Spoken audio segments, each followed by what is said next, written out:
नमस्कार भक्तों, आप सभी दोस्तों का, माता बहनों का, भाइयों का हमारे चैनल BS शर्मा भारद्वाज में स्वागत है।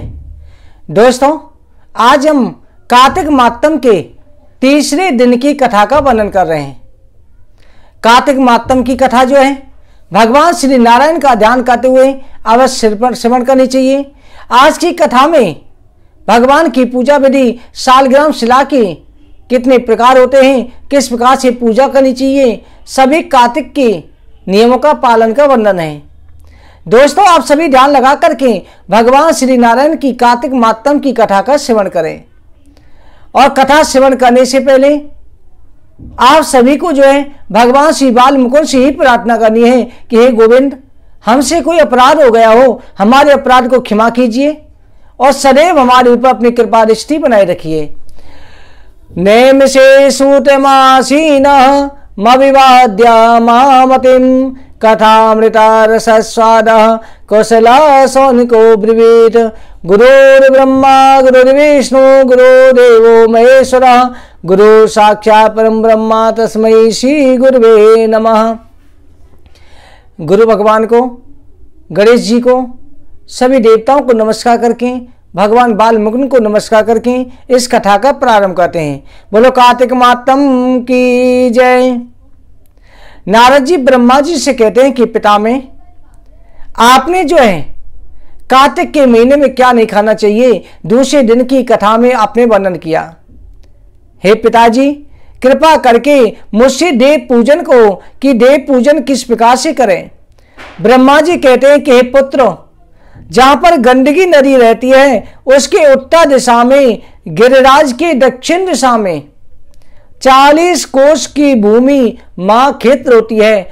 गंडकी नदी के 40 कोस तक और गिरिराज जी के 40 कोस तक पवित्र स्थान होता है।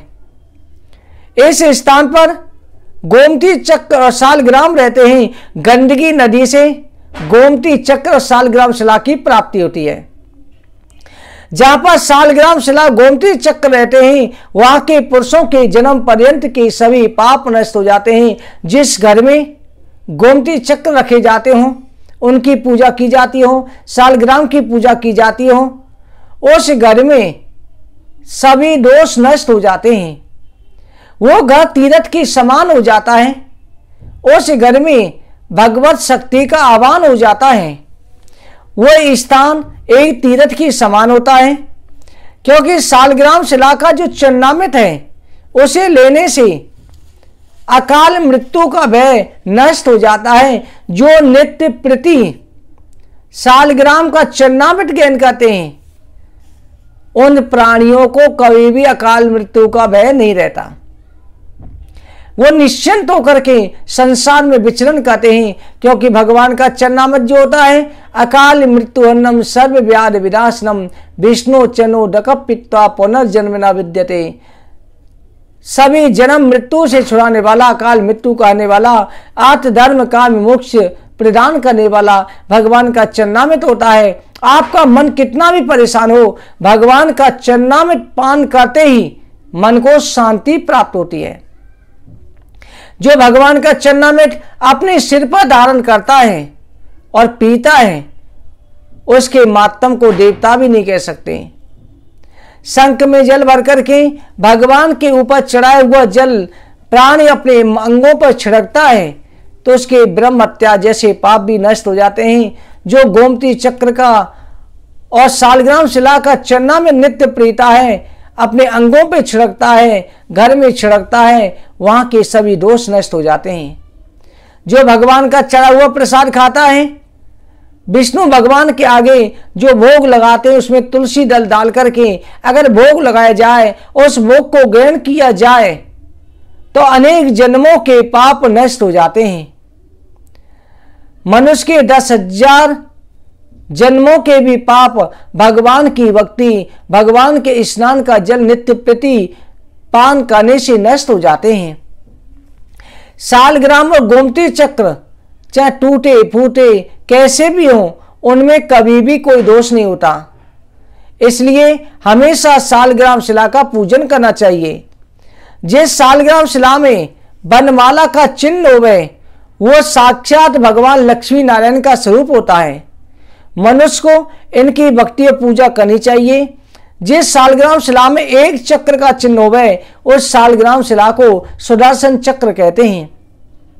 जिस सालग्राम शिला में 2 चक्रों के चिन्हों में उन्हें नारायण कहते हैं, जिसमें 3 चक्रों के चिन्हों उन्हें अच्युत कहते हैं, जिनमें 4 चक्रों उन्हें जनार्दन कहते हैं, जिनमें 5 चक्र चिन्हों उस सालग्राम शिला को वासुदेव कहते हैं, जिसमें 6 चक्रों के चिन्हों उन्हें प्रद्युम्न कहा जाता है, और जिनमें 7 चक्रों के चिन्हों उन्हें संकर्षण कहा जाता है, और 8 चक्रों के जिस सालग्राम शिला में चिन्ह हैं उन्हें भगवान श्री नारायण कहा जाता है।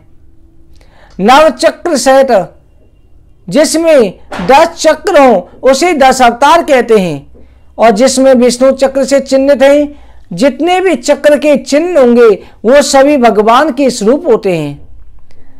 इसलिए भगवान की सालग्राम शिला में आप जो भाव के साथ में पूजा पाठ करें, सालग्राम शिला का जो ध्यान करें, चाहे स्थान पवित्र हो, चाहे मलेच्छों का देश हो, जिस जगह पर सालग्राम शिला रहती है वो स्थान पवित्र हो जाता है।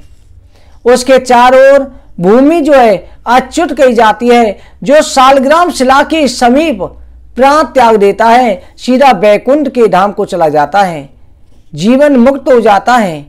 जो मनुष्य बीड़ा, बंसी, गीत, भक्ति से संगीत के द्वारा भगवान का भजन करता है वो भगवान के लोक को प्राप्त होता है।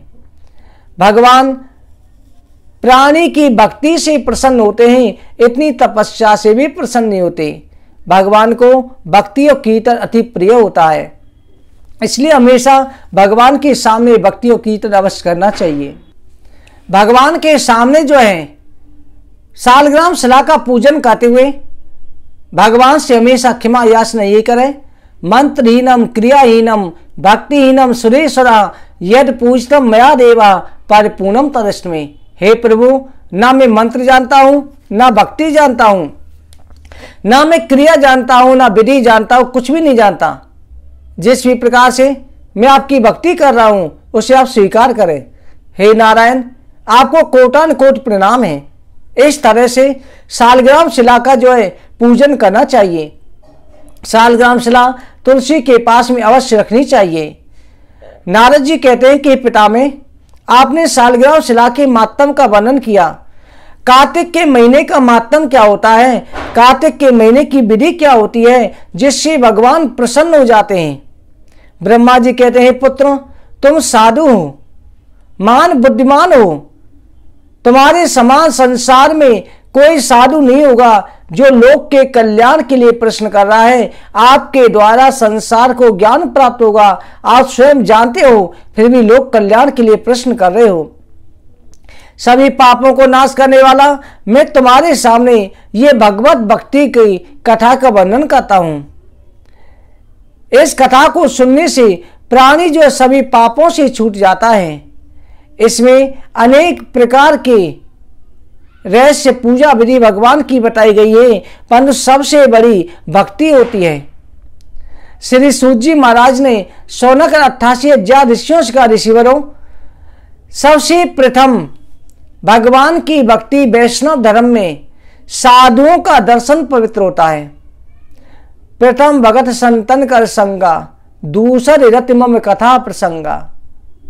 नवदा भक्ति में पहली भक्ति जो होती है साधुओं के दर्शन, साधुओं का संग, ये सबसे श्रेष्ठ भक्ति होती है। संसार के भय का नाश भी साधुओं के सत्संग से, साधुओं के दर्शन मात्र से नष्ट हो जाता है।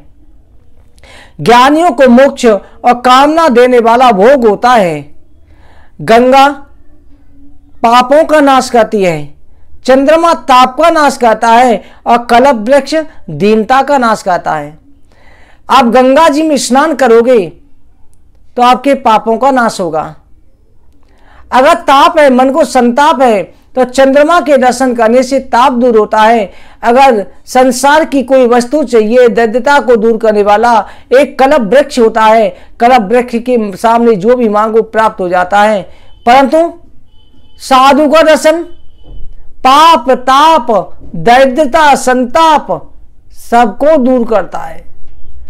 साधुओं का दर्शन करने मात्र से, साधुओं की कृपा से हर मनोकामना पूरी हो जाती है। इसलिए सत्संग से बढ़कर के, साधुओं की सेवा से बढ़कर के संसार में कुछ भी नहीं है।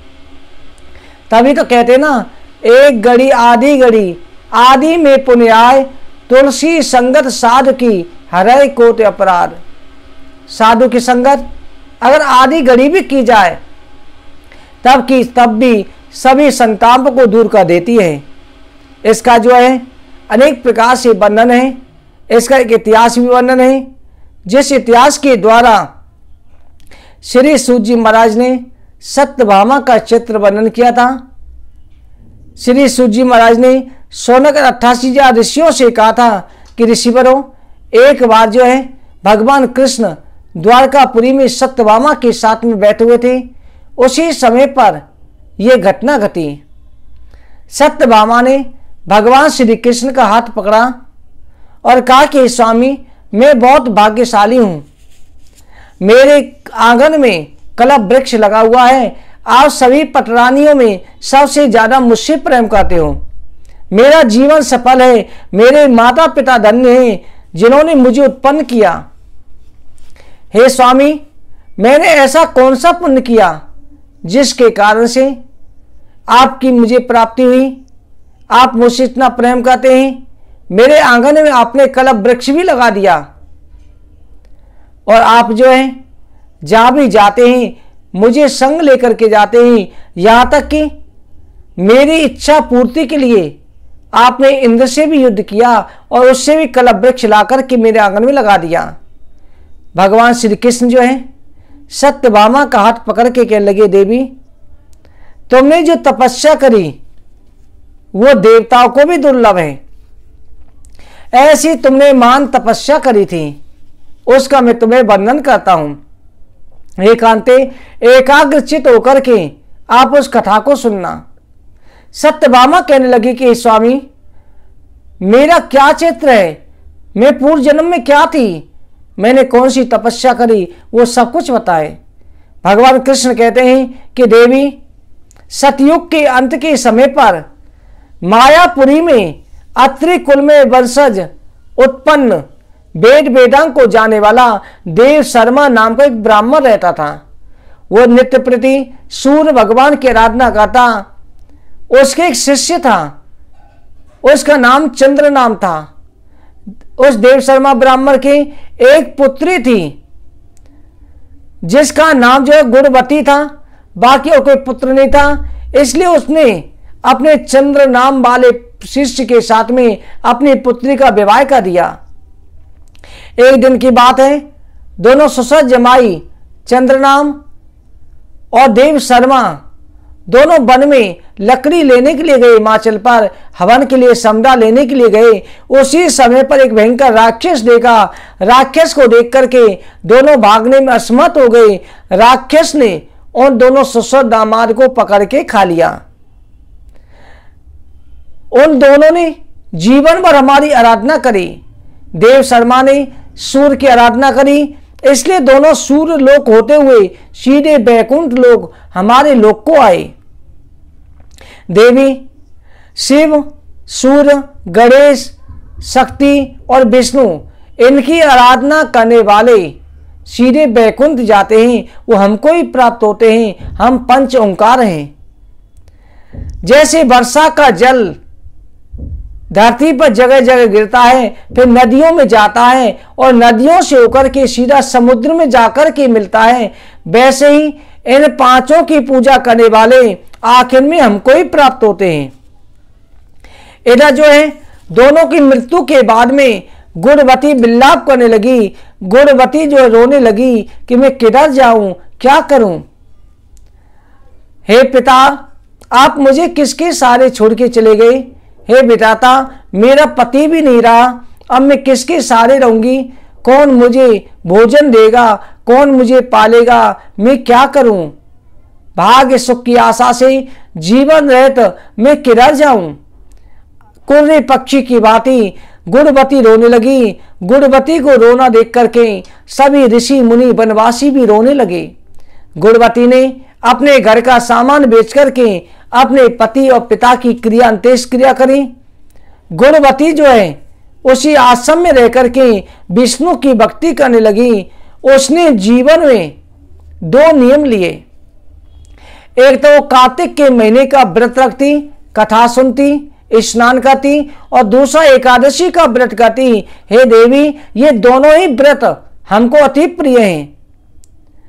दोनों ही भुक्ति, मुक्ति, आर्थ, धर्म, काम, मोक्ष प्रदान करने वाले हैं। गुणवती जो है कार्तिक के महीने में प्रातःकाल जग करके स्नान करती, कथा सुनती और तुलसी का वन लगाती और एकादशी का व्रत करती। इस प्रकार से उसने पूरा जीवन मेरी भक्ति में व्यतीत करा।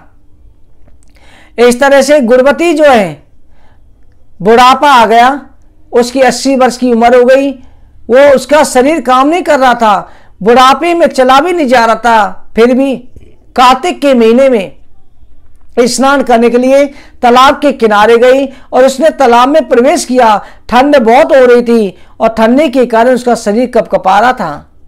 जैसे ही जल के अंदर प्रवेश करा उसे बुखार भी हो रहा था। इस कारण से उसके प्राण निकलने को हो गए और बेहोश होने लगी। उसी समय गुणवती ने आकाश से आता हुआ विमान देखा। विमान में जो है भगवान के पुण्यशील सुशील पार्षद बैठे हुए थे। अप्सराएं जो फूल बरसा रही थी, देवांगनाएं नृत्य कर रही थी। उन पार्षदों ने आकर के गुणवती को जो है विमान पर सवार कराया। गुणवती ने पंचभौतिक शरीर को त्याग कर विमान पर सवार हो गई और सीधे बैकुंठ धाम में गई। हे देवी, ब्रह्मादिक देवताओं ने तुम्हारी पूजा करी। फिर ब्रह्मा जी की प्रार्थना करने पर हम पृथ्वी पर जो है संसार का भार उतारने के लिए, पापियों का संहार करने के लिए अवतरित हुए। उस समय पर देव शर्मा जो तुम्हारा पिता था, इस समय आकर के सत्याजित हुआ। और चंद्र शर्मा नाम का तुम्हारा पति था जो, वो आकर के अक्रूर बना है। और वही गुणवती कन्या तुम सत्यभामा बनी हो। कार्तिक व्रत के पुण्य के प्रभाव से तुम हमारी पटरानी बनी। तुमने पूर्व जन्म में जो तुलसी के वन लगाए, उसी कारण से कलप वृक्ष तुम्हारे आंगन में लगा हुआ है। कार्तिक के महीने में तुमने दीप दान दिया, इसलिए तुम्हारे घर में सबसे ज्यादा धन लक्ष्मी है। तुमने एकादशी का व्रत किया, कार्तिक का व्रत किया, उसके पुण्य मुझको सौंपे, इसलिए मैं तुम्हारा पति हुआ। हे देवी, जितना इन व्रतों से मैं प्रसन्न होता हूं, उतना मैं किसी से भी नहीं होता।